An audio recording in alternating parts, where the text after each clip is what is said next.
Handang makatrabaho muli ni Lovie Poe si Coco Martin kung sakaling mabigyan siya ng pagkakataon na maging bahagi ng inaabangang seryeng Sigabo. Sa isang panayam, ibinahagi ni Lovie na bukas siya sa posibilidad na muling makasama si Coco sa isang proyekto, lalo na't naging maganda ang kanilang samahan at working relationship noong huli silang nagkasama sa trabaho. Para sa aktres, mahalaga ang komportableng environment sa set at isa raw si Coco sa mga artistang marunong makisama.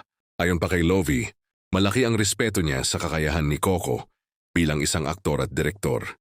Nakita raw niya mismo kung gaano ito kaseryoso sa bawat eksena at kung paano nito pinapahalagahan ang buong production. Kaya naman inspirasyon ito para sa kanya bilang kapwa-artista. Dagdag pa ng aktres, marami siyang natutunan sa kanilang nakaraang proyekto, kaya hindi na siya magdadalawang isip na tanggapin ang anumang alok kung muli silang magsasama. Para kay Lovie, ang ganitong klaseng oportunidad ay hindi lamang trabaho kundi isang pagkakataon para mas lalo pang mahasa ang kanyang talento. Wala pa umanong formal na alok o kumpirmasyon kung mapapasama siya sa Sigabo.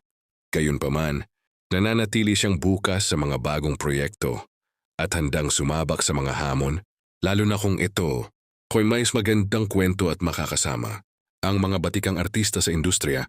Samantala, patuloy ang pagtaas ng excitement ng publiko para sa Sigabo na inaasahang pagiging isa sa pinakamalaking proyekto sa telebisyon. Kung sakaling matuloy ang pagsasama ni Lovie at Coco, tiyak na aabangan ito ng fans at posibleng maging isa na namang matagumpay na tambalan sa primetime.